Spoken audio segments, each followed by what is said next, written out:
Assalamualaikum, salam sejahtera. Kapten Rais, founder Lemak Tuli. Dah pernah pergi gym, ambil macam-macam suplemen, macam-macam ubat, berpuasa sampai sebulan, tapi masih tak kurus. Kalau turun berat badan pun, tapi badan masih berlemak, masih lagi boroi. Lemak Tuli Ramadan Edition, batch yang paling laris, kini kembali untuk tahun yang ketiga. Saya personally akan ajar, akan guide, akan train A to Z, rahsia-rahsia untuk kurus dengan cepat, buang lemak, buang boroi, dan korang boleh beraya dengan bentuk badan yang baru yang lagi handsome. Anda tak perlukan sebarang ubat, sebarang produk, sebarang suplemen maupun sebarang alat tanaman. Dan insya-Allah anda boleh kurus sebelum hari raya tahun ni. Method Lemak Tuli juga sangat fleksibel dari segi masa dan sangat sesuai untuk semua rakyat Malaysia, tak kira umur, tak kira jantina dan tak kira apa pekerjaan korang. Boleh buat dekat rumah dan di mana-mana saja. Program 7 hari dengan hanya RM89. Sekiranya tak ada perubahan lepas program, saya pulangkan duit anda. Hampir 10,000 orang pernah join Lemak Tuli, tak ada lagi yang gagal. Untuk bulan Ramadan ni, kita hanya ada 3 batch sahaja. Boleh klik link dekat bawah untuk daftar masa terhad, slot terhad. Jadi kalau korang nak kurus sebelum raya, boleh daftar Lemak Tuli. Jangan terlepas, jangan menyesal.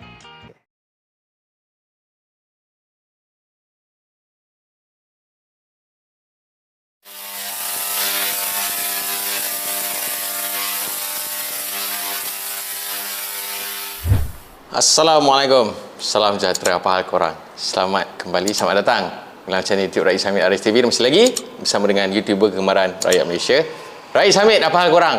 Check it out now. Ya, betul-betul. Let's go. Come on yo. Alhamdulillah. Amin.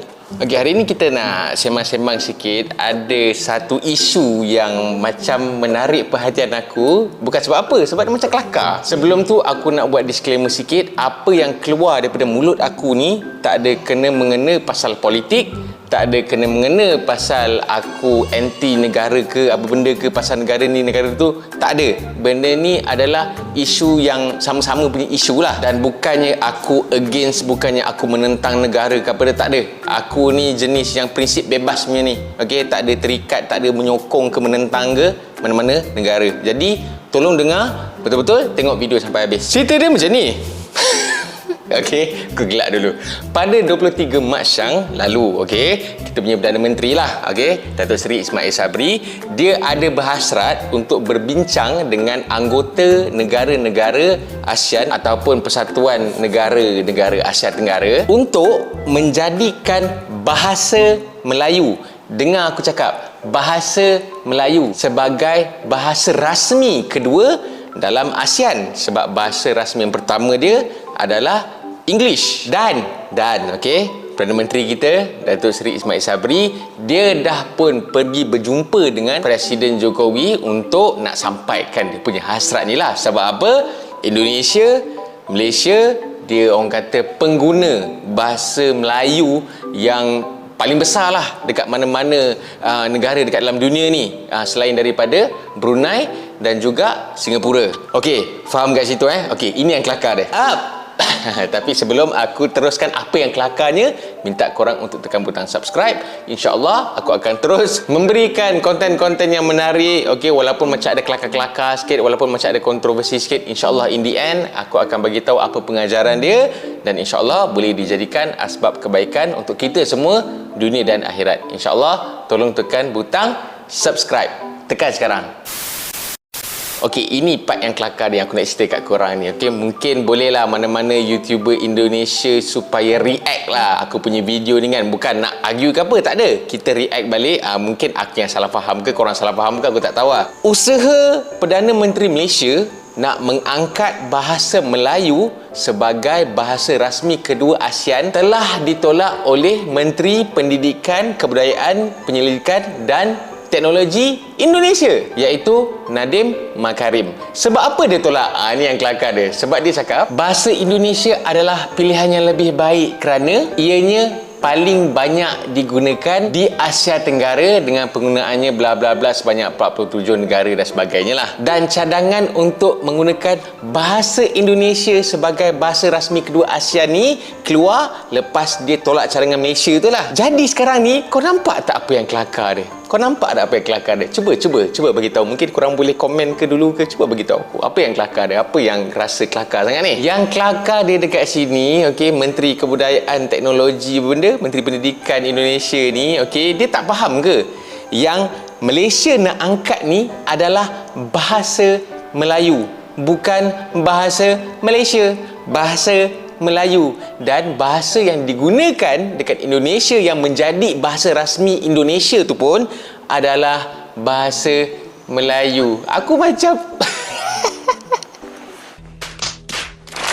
Dan memang ada keluar statement daripada Perdana Menteri Malaysia sendiri bahawa cadangan nak memartabatkan, nak menaikkan, mencadangkan bahasa Melayu sebagai bahasa rasmi kedua ASEAN ni tak ada kena-mengena dengan mana-mana negara. It's very general. Dia nak naikkan bahasa Melayu. Bukan bahasa Melayu Brunei, bukan bahasa Melayu Singapura, bukan bahasa Melayu Malaysia ataupun bahasa Melayu Indonesia. Tak ada bahasa Melayu. Jadi bila aku terus baca berita ni, aku macam alamak. Aku cuba simplify kan nak bagi korang faham kan. Okey. Menteri Pendidikan, Kebudayaan, Penyelidikan dan Teknologi Indonesia menolak cadangan Malaysia untuk menjadikan bahasa Melayu sebagai bahasa rasmi kedua ASEAN. Dia cakap lagi elok bahasa Indonesia tu yang dijadikan bahasa kedua ASEAN. Dah tu bahasa Indonesia dengan bahasa Melayu tu bukan benda yang sama ke?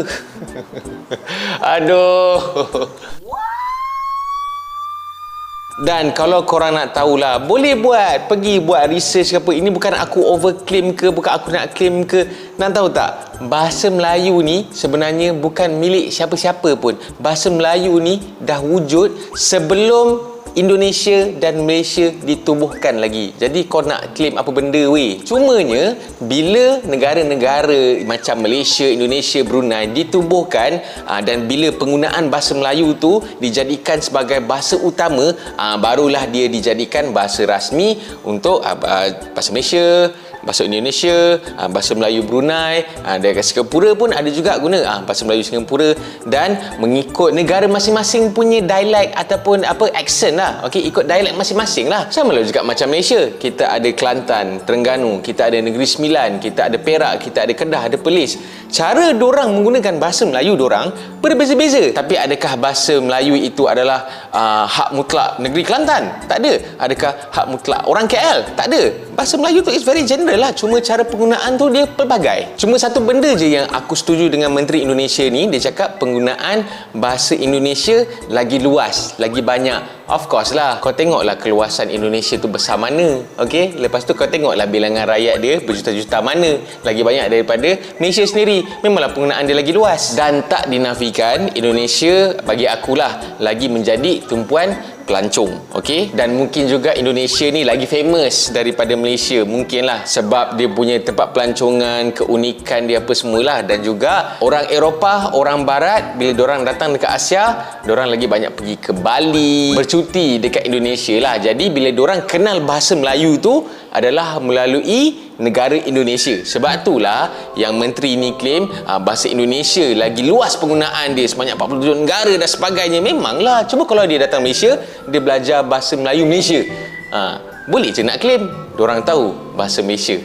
Sebenarnya benda tu bahasa Melayu, it's very general lah. Sama lah juga US, Australia, New Zealand, UK, diorang guna apa? English. Tapi pernah tak mana-mana negara ni claim, oh English ni diorang punya bahasa, diorang lah asal usul bahasa Inggeris? Ada tak? Tak ada.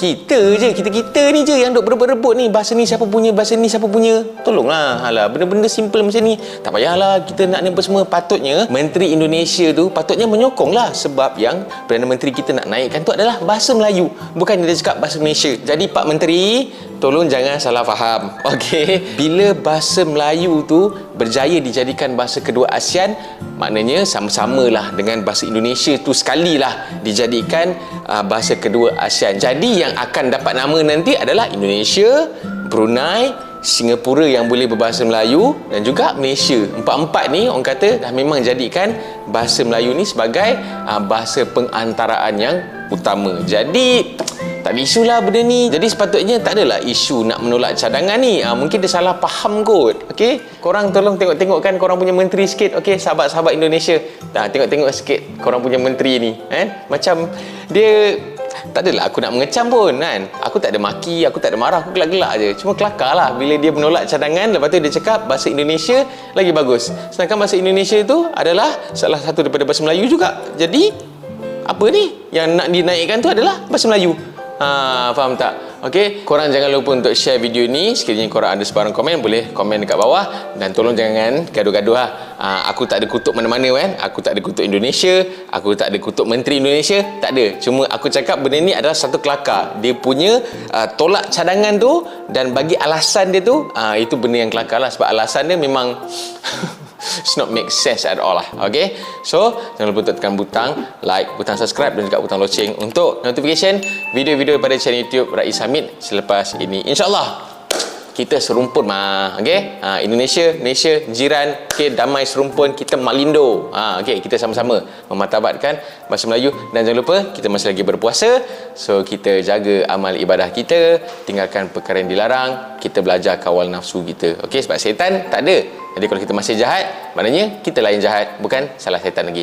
Okay, kita jumpa lagi dalam next video. Assalamualaikum guys, bye bye.